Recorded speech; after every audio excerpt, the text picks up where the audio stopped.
खिप्रो मां ख़बर ॾींदा हलो त अवामी न्यूज़ चैनल जे प्लेटफॉर्म तां खिप्रो जे पदमगीर हाल में 23 मार्च योम पाकिस्तान जे हवाले सां खिप्रो तालुके जे मुख़्तलिफ़ स्कूलनि जे शागिर्दनि जे विच में चिटा भेटी वारी परफॉर्मेंस कराई वई, जंहिंमें पाकिस्तानी मिली नगमन ते टेबलोस ड्राइंग हम सबका पाकिस्तान जे उनवान सां तकरीरूं करायूं वयूं। प्रोग्राम में खिप्रो तालुके जे मुख़्तलिफ़ स्कूलनि जिनमें इंडस पब्लिक स्कूल खिप्रो, संबारा स्कूल खोड़ी, डायमंड पब्लिक स्कूल लुणकान, अलफेज school Khipro, government boys primary school आराबारीसर, गवर्नमेंट बॉयज प्राइमरी स्कूल कादिर बख्शर, Roshan Tara high school Khipro, moon star high school Khipro, government high school भिटबाटी, I can coaching centre Khipro, mentor public school Khipro, shine public school लथुंगो, royal public school boys girls Khipro, eagle house English grammar public school Khipro, Usman Marri public school भिटबाटी, government इस्लामिया high school Khipro जे शागिर्दनि जा ॾिनल मौज़ूअनि ते मुक़ाबला कराया विया। ड्राइंग जे मुकाबले में पहिरीं position eagle house English grammar public school Khipro जी महक कुमारी, ॿी position royal public school Khipro जी Hifza, Indus public school Khipro जी मुस्कान, टी पोजीशन माणींदड़ शाइन पब्लिक स्कूल हथुंगो जी Iram, mentor public school Khipro जी संजना हासिल कई, जॾहिं त मिली नगमे में पहिरें नंबर ते शाइन पब्लिक स्कूल हथुंगो जे सतार, ॿी पोजीशन में उस्मान मरी पब्लिक स्कूल भिटबाटी जे मुनवर अली, टी पोजीशन प्राइमरी स्कूल आराबारीसर जे शागिर्दनि हासिल कई, जॾहिं त टेबलोस खाकन में पहिरें नंबर ते Roshan Tara high school Khipro primary school आराबारीसर, ॿी पोजीशन में shine public school Hathungo, Usman Marri public school भिटबाटी, टी पोजीशन में Alfaiz public school Khipro, eagle house English grammar public school Khipro माणे वरती, जॾहिं त तकरीरुनि में पहिरीं position eagle house English grammar public school Khipro जी कंचल कुमारी, ॿी पोजीशन संबारा स्कूल जी शोभान अली, टी position I can coaching centre जी कीमचंद कोली माणे वरती। वॾी महिरबानी अवामी न्यूज़ वारनि जी, असांजे सरकारी स्कूलनि खे बि दावत ॾिनी ऐं असांजनि ॿारनि बि हिन में शिरकत कई आहे। ज़बरदस्त प्रोग्राम हले पियो ऐं सुठो प्रोग्राम आहे ऐं इंतज़ाम सुठा कया विया आहिनि। माशाअल्लाह ॿारनि में ख़ुशी आहे। सरकारी ऐं गैर सरकारी स्कूलनि में कॉम्पिटिशन जेका थिए पई, इहे असांजे सरकारी स्कूलनि जो बि मोराल वधंदो। इंशाअल्लाह अहिड़ा प्रोग्राम कराईंदा, अॻिते बि कराईंदा। असीं शुक्रिया अदा अवामी न्यूज़ वारनि जा शुक्रगुज़ार आहियूं बिकॉज़ हिन तरीक़े जा जेके प्रोग्राम ही हैंडल कंदा रहंदा आहिनि ऐं हर स्कूल खे जेको आहे परफॉर्मेंस जो मौक़ो ॾिनो वेंदो आहे हिते, जो तमामु बहितरीनु आहे। हीअ ॿारनि जो कॉन्फिडेंस बिल्डअप थींदो आहे, हिन में इंकरेजिंग ईंदी आहे, ॿारनि में टैलेंट पैदा थींदो आहे। ॿियनि शहरनि में इन टाइप जे जेके प्रेस वारा आहिनि उहे प्रोग्राम वग़ैरह हेल्ड न कंदा आहिनि। असांजे खिप्रो शहर जे अंदरि जेको अवामी न्यूज़ ख़ाशिश जेको अवामी न्यूज़ आहे उहो पंहिंजे दम ते अहिड़े टाइप जे प्रोग्राम हेल्ड कंदो रहंदो आहे। असीं वॾा शुक्रगुज़ार हैं अवामी न्यूज़ वारनि जा। आज करारदार पाकिस्तान पर ये जो इवेंट रखा गया है, हम बहुत शुक्रगुजार हैं अब्दुल रज़ाक राजपूत के, जिन्होंने हमें शिरकत की दावत दी। यहाँ पर तालका खिप्रो में आज तमाम स्कूल प्राइवेट गवर्नमेंट जितने भी सेफ के स्कूल हैं सब यहाँ इन्होंने शिरकत की है और बच्चों ने बहुत जोज़ो जज्बे के साथ हिस्सा लिया है और हम चाहते हैं कि आइंदा भी इस तरह के प्रोग्राम होने चाहिए। सब खां पहिरीं त असीं अवामी न्यूज़ जे चेयरमैन मोहतरम अब्दुल रज़ाक भाई खे असीं मुबारकबाद पेश कयूं था। अब्दुल रज़ाक भाई खे जस्ट वञे जो अहिड़ा बहितरीनु प्रोग्राम अरेंज कंदो आहे स्कूली ॿारनि जे लाइ, शागिर्दनि जे लाइ।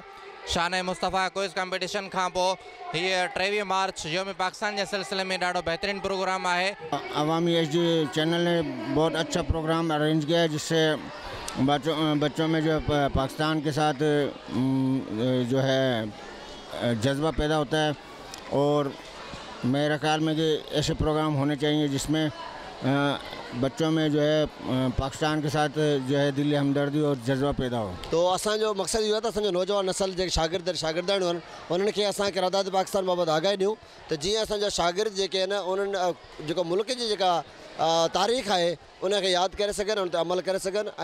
अवामी न्यूज़ HD जे तरफ़ा जो ही इवेंट किया वियो आहे, तालुके जो तकरीबन 20+ जो स्कूलनि शिरकत कई आहे, जंहिंमें असांजे लाइ बि इहो एज़ाज़ आहे त असां गवर्नमेंट बॉयज़ प्राइमरी स्कूल कादिर बख्श शहर ॻोठ जे लेवल खां असांजा ॿारड़ा ख़ासि करे गर्ल्स जेके आयूं आहिनि हिते कॉम्पिटिशन में हिसो वरितो आहे ऐं इहो असांजे लाइ बि ऐं अवामी HD न्यूज़ जे लाइ ऐं हिते खिपरे वासियुनि जे लाइ ॻोठ वासियुनि लाइ वॾो एज़ाज़ आहे। अॼु 23 मार्च जे हवाले सां हीउ जेको प्रोग्राम अवामी न्यूज़ जे तरफ़ां मुनक़द कयो वियो आहे पदम शादी हाल में, असां हिते रोशन तारा हाई स्कूल जे तरफ़ां टीचर्स ऐं सभई ॿारड़ा परफॉर्म्स करण जे लाइ असां हिते आया आहियूं ऐं असांखे अॼु तमामु घणी ख़ुशी थी जो अवामी न्यूज़ वारनि असांखे मौक़ो ॾिनो पंहिंजी परफॉर्मेंस ॾेखारण जे लाइ। जी अवामी SD न्यूज़ जेको असां मुसलसिल प्रोग्राम्स कंदा रहंदा त नौजवान जो शऊर आहे उनखे डेवलप करे सघिजे। हीअ 23 मार्च जे हवाले सां हम सभ खां पाकिस्तान ते सुठो हिकिड़ो इवेंट कयो आहे ऐं इन सां ॿारनि में जेको सो आइडियोलॉजी उनजी डेवलप थींदी ऐं ॿारनि खे इहा ख़बर पवंदी त असां पाकिस्तान खे कीअं हासिलु कयो हुयो, छाकाणि त असांजा ॿार अॼुकल्ह पाकिस्तान जी हिस्ट्री खां बेख़बर आहिनि। ईंदड़ नस्ल ऐं हिन वक़्त जो नस्ल आहे उहो इन खां वाक़ुफ़ु थींदो। राजपूत साहब खे जस हुजे जेको हमेशह अहिड़ा प्रोग्राम कंदो रहे थो। 23 मार्च करारदाद पाकिस्तान जी मुनासिबत सां बहितरीनु शानदार कॉम्पिटिशन मुक़ाबले जो प्रोग्राम कयो पियो वञे।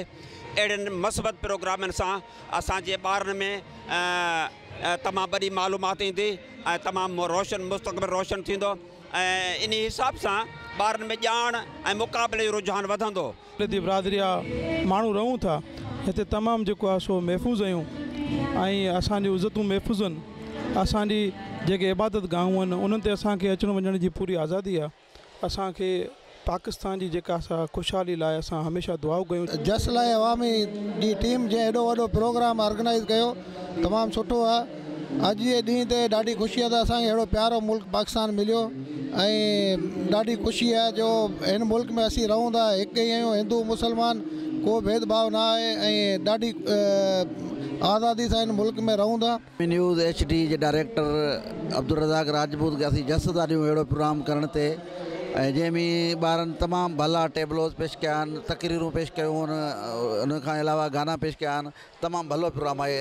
अब्दुल रज़ाक राजपूत खे असीं जस था ॾियूं भलो प्रोग्राम। साईं अॼु हिन प्रोग्राम में अची ॾाढी ख़ुशी थी।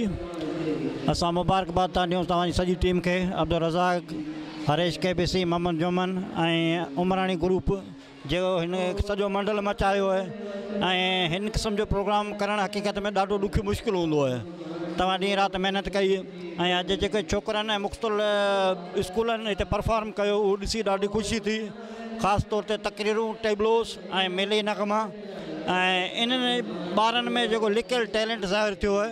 असां चाहियूं था ऐं हिन जो दोस्तनि खेपरे जे दोस्तनि जेको हिन क़िस्म जो मेहनत कनि था असां इन्हनि खे दाद था ॾियूँ। ये जो प्रोग्राम अवामी न्यूज़ की तरफ से ये मुनक़िद किया गया 23 मार्च के हवाले से बड़ा बेहतरीन प्रोग्राम रखा गया अब्दुल रज़ाक और उनकी टीम ने।